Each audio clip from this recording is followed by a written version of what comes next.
नमस्कार अनि स्वागत छ तपाईहरुलाई यो आजको नयाँ भिडियोमा।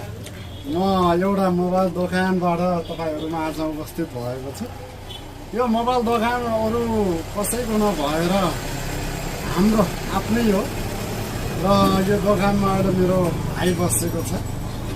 हामीले नयाँ वर्षसँगै केही सानो सुरुवात गर्नुपर्छ भनेर यो दोकान सुरुवात गरेका छौँ।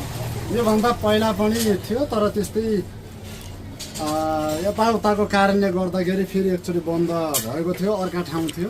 अनि अहिले फेरि नयाँ वर्षसँगै हामीहरू जोडिएका छौँ र यहाँ के सेवा सुविधाहरू छ भनेर म मेरो भाइसँग केही कुराकानी गर्नेछु।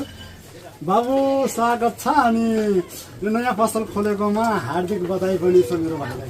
सबैलाई नमस्कार। अहिले यो पहिला सबैभन्दा पहिला त हामीले लोकेसन भनौँ, लोकेसन कहाँ हो? यो सल्ले रोड तपाईँको ठ्याक्कै शहीद गेटको अगाडि छ। ठ्याक्कै शहीद गेटबाट हिँड्दाखेरि आइहाल्छ, देखिहाल्छ। सल्ले जाने बाटोमा चाहिँ तपाईँको राइट साइडमा पर्छ। सल्ले जाने बाटोको साइडतिर पातो खोलामा त्यही पर्छ। हेर्नुहोस् के कस्तो छ यहाँ सेवा सुविधा। हामी नयाँ वर्षसँगै नयाँ पसल सुरुवात गरेका छौँ र मैले अगाडि भनिसकेँ, पहिला पनि हाम्रो एउटा पसल थियो तर केही कारणले बन्द भयो र फेरि भन्दा पनि उसले आधा काम सिकेको थियो र अहिले पुरा काम सिक्नको लागि त्यो पसल सम्हाल्दिन कोही भएन। अनि त्यो पसल बन्द गरेर फेरि इन्डियातिर गएर उसले पुरा काम सिक्नको लागि हामीले त्यो पसल बन्द गरेका हौँ। त्यो मलाई त थाहा छ, तर तपाईँहरूलाई जानकारी दिनको लागि मैले उसँग कुराकानी गरेँ यो विषयमा। र यहाँ सेवा सुविधा के कस्तो छ? यहाँ मोबाइलहरू पनि सबै इलेक्ट्रोनिकको सामानहरू पाउनुको साथमा तपाईँको मोबाइलहरू पनि सबै अल मोबाइलहरू बन्छ। अब लगभग 100% चाहिँ भन्न मिलेन, तर तपाईँको लगभग 80% 70% चाहिँ मोबाइलहरू बन्छ। अब अहिलेसम्म चाहिँ अब कुनै पनि मोबाइलहरू त्यस्तो अब रिटर्न गरिरहेको छैन। चार्जिङ, इयरफोन, मोबाइलको सबै कुराहरू, मोबाइल सँगसँगै सादा अनि एन्ड्रोइड मोबाइल सँगसँगै चार्जर बनाउनेदेखि लिएर सबै कुराहरू, कभर, सबै कुराहरू, ग्लासहरूदेखि लिएर सबै कुराहरू, चार्जिङ, इयरफोन सबै पाउँछ र बन्छ पनि। र काम कहाँ सिकेको हो तैँले? मैले बम्बई तपाईँको वासी भन्ने ठाउँमा चाहिँ सिकेको हो। कुन त्यो विद्यालयको नाम के हो? त्यो जहाँ काम सिकेको हो त्यो यसको फोन फिक्स इन्स्टिट्युट भनेर छ, उसको माथि सिकेको हुँ। अब राम्रै सिकाएका हुन्। अनि अब कामकाज पनि अब ठिकठाकै सिकेको छ अनि गरिदिन्छ पनि। अनि अब गरिराखेको छु अनि अगाडि पनि गराउँला। बरु हजुरहरूले सेवा गर्ने पक्कै पनि मौका दिनुहुन्छ भन्ने आशा राखेको छु, आशावादी छौँ।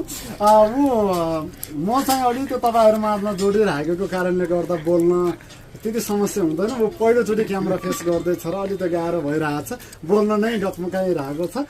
त्यस्तो उन मान्नु होला। एकचोटि आएर सेवा सुविधा के कस्तो छ भनेर आउनु होला, त्यो मौका दिनु होला। र काम सिकेको प्रमाणपत्र छ कि नै? प्रमाणपत्रहरू पनि छ, सबै कुराहरू छ। अनि साथसाथमा मैले सेकेन्ड ह्यान्ड फोनहरू पनि बनाउँछु। नयाँ फोनबाट लेख्तर तपाईँको सेकेन्ड ह्यान्ड फोनहरू पनि छ। सेकेन्ड ह्यान्ड फोनहरू तपाईँको केही गर्दा तपाईँले बुकिङमाथि तपाईँलाई सेकेन्ड ह्यान्ड आइफोनहरू पनि मगाउन सकिन्छ, त्यो पनि सुविधा गरेको छु। सुविधाहरू थोरै सुविधाहरू सबै छ। अनि तपाईँले पुरानो फोन दिएर अनि नयाँ फोन पनि लिन सक्नुहुन्छ। अनि त्यो माथि तपाईँले पुरानो फोनको मलाई बिल बक्स चाहिँ दिनुपर्छ। पुरानो मोबाइलको बिल बक्स लिएर आउनुभयो भने तपाईँ त्यो पुरानो मोबाइल दिएर नयाँ मोबाइल पनि लग्न सक्नुहुन्छ। त्यो अब तपाईँको मोबाइलको रेट अहिले बिस्तारै नयाँ छ। तपाईँहरू माझमा जसरी पनि सेवा सुविधा ल्याउने दिने प्रयास गरिरहेको छ उसले, तपाईँहरूले पक्कै पनि एकचोटि मौका दिनुहुनेछ भन्ने म पनि आशावादी छु।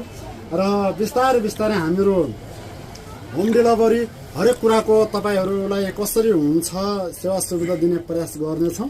र मैले सर्टिफिकेट छ कि छैन भनेर तपाईँहरूको लागि मैले सोधेको हुँ। मलाई चाहिँ थाहा छ लगभग त्यो क्लासमा 1000 जना प्लस विद्यार्थीहरू हुनुहुन्थ्यो। त्यो विद्यार्थीहरूमा त्यो कोटा छुट्याएर पढाइन्थ्यो। हेर्नुहोस् 10-15 जनाको ग्रुप बनाएर पढाइन्थ्यो।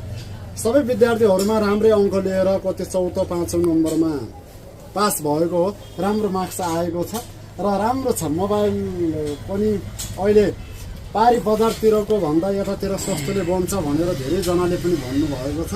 एकचोटि तपाईँहरू पनि आउनु होला, रुकुममै हुनुहुन्छ भने सेवा गर्ने मौका दिनु होला। अन्तिममा केही भन्नु छ? सबैजनालाई त्यही भन्न चाहन्छु कि अब हामीलाई सेवा गर्ने मौका दिनु होला। सबैलाई नमस्कार। र यो मोबाइलको एकचोटि हामीले अलि अगाडि बिर्स्यौँ कि मोबाइल पसलको नाम के हो? दाजुभाइ मोबाइल सङ्गीत सेन्टर हो। अब सेवा गर्ने मौका दिनु होला। मैले स्क्रिनमा वाट्सएप नम्बरहरू राखिदिएको छु। यो तपाईँहरू टाढाबाट यहाँ आउने ऊ छैन भने पनि तपाईँहरूले त्यो वाट्सएपमा कन्ट्याक्ट गरेर फोन गरेर गाडीमा हाल्ने, गाडीमा पठाइदिनुहोस् भनेर भन्न सक्नुहुनेछ। त्यति त गर्न सकिन्छ होला नि है? हजुर त्यो पनि सकिन्छ। रिसिभ गर्न पनि सकियो, पठाइदिन पनि सकियो, अनि सबै कुराको सुविधा छ। खालि सेवा गर्ने मौका दिनु होला, त्यही त हो नि। सबै मिलाएर अनि होलसेल रेटले पाउनुहुन्छ। सामानबाट लिएर बनाउने सामान सबै एकदम मिलाएर हुन्छ। रेट एकदम मिलाएर छ। हेर्नुहोस्, मैले यहाँ धेरै अरू साथीहरूसँग पनि अब त्यसरी म रिभ्यू गर्नु त सक्दैन, तर धेरै दर्शक हाम्रो ग्राहकहरू आउनु भएको थियो। उहाँहरूलाई मैले सोद्धाखेरि पारितिर यो मोबाइल यति भनेर उ गर्नुहुन्थ्यो। यतातिर धेरै सस्तो रहेछ बाबु भनेर भन्नुभएको छ। जति पनि आउनु भएको छ, म 2-4 दिनदेखि यति बसेको छु, सबैले राम्रो रेस्पोन्स दिनुभएको छ। तपाईँहरू पनि एकचोटि आउनुभयो भने सायद राम्रै रेस्पोन्स दिनुहुन्छ होला। यो भिडियो हेरेर आउनुहुन्छ भने चाहिँ कि अफरहरू पनि राख्नु होला है त। यो भिडियो हेरेर आएको हुँ भनेर तपाईँहरूले पसलमा आएर भन्नुभयो भने केही डिस्काउन्ट अरू हुनेछ। अहिलेलाई चाहिँ छुट्यौँ, फेरि हाम्रो आउँदै गरौँला। यो अर्को वर्ष योभन्दा अझ केही प्लस ठुलो पसलमा बसेर कुराकानी गर्नेछौँ। सानो भए पनि सुरुवात गरेको तपाईँहरू माझमा खुसी साटेका छौँ। अहिलेलाई छुट्यौँ, बाई बाई, नमस्कार।